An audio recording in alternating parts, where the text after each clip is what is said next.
सोमनाथ जी है ना, ये मेरी कुमाऊं का है, मेरी बटालियन का है। मतलब शीश पैर हो गए, क्या करे पैसा, हाथ बंद का, नहीं तो ठोकते ठोकते चले गए थे। 48 में 48 सन की बात कर रहा हूँ मैं, सन 1948 की। लेकिन शीश पैर, अब जो जब ऊपर से जूता मारा गया तो क्या करेंगे। मैंने चुप रहते थे, पीओ कोई नहीं होता, क्यों खत्म कर देते। अब हमारी जान गला में घाल रहा है, कभी हमारे सिंदूर उजाड़ रहा है, कभी हमारे भाइयों ने मार रहा है, कभी हमारी गाड़ियों को जला रहा है। वो ख़त्म हो जाता खेल अगर वो उस टाइम थोड़ा सा भी नेहरू जी सब्र कर लेते और मान लेते सेना की, तो ये बात कहानी खत्म होती, थी। कहानी ख़त्म थी। तो उस टाइम की सरकार और इस टाइम की सरकार जो भारतीय सेना के लिए करती है उसमें काफ़ी आपको फ़र्क लग रहा है?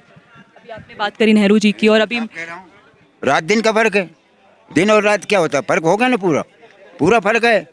17 साल मैं बोलता हूँ साहब, 17 साल। नरेंद्र मोदी जी की सरकार है वो जैसे भारतीय सेना के लिए चाहे वो टेक्नोलॉजी हो कर रही है। देखिए नरेंद्र मोदी का जो भाव है ना, हर त्यौहार पर जवान के पास खड़ा मिलता है। जवान को चाहिए दुश्मन मारने के लिए अम्युनिशन तो आगे रख देता है। जहाज पायलट को चाहिए सुपीरियर से सुपीरियर, कहीं से भी जाए जहाज को लाता है साथ, उसकी टेक्नोलॉजी भी लेके आता है।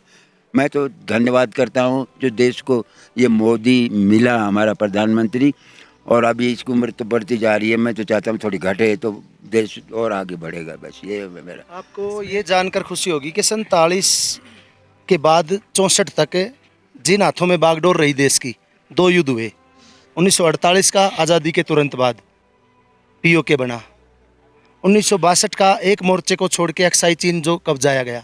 उसके बाद आप युद्ध उठा के देख लीजिए, जैसे ही नेतृत्व परिवर्तन हुआ 1964 में, जब लाल बहादुर शास्त्री जी प्रधानमंत्री बने, हमारी भारत की फौज डोगराई पहुंच के हुक्का पी रही थी। लाहौर में डोगराई शहर है। नेतृत्व चेंज होने के कारण 1971 में हमने एक देश के 2 टुकड़े किए, और ये ऑपरेशन सिंदूर से पहले मैंने कहा था कि ये बलूचिस्तान हो जाएगा, पाकिस्तान का नामो निशान मिट जाएगा, और ये हो जाएगा कुछ दिनों में। और देखिए आप, तो आप नेतृत्व देखिए ना, यहाँ मोदी नेहरू की बात नहीं चल रही, नेतृत्व की बात चल रही है। नेतृत्व चेंज हुआ, हम दूसरे देशों में हमारी सेना जाती है और उनको सुरक्षा मुहैया कराती है। 1987-88 की शांति सेना में कितनी कैजुअलिटी हुई। उसके बाद 99 हुआ, जीत का परचम सामने, यहीं बैठे, जहाँ हम बैठे यहीं से तो तोपे दागी जा रही थी, भगाया ना उनको 10 किलोमीटर और पीछे।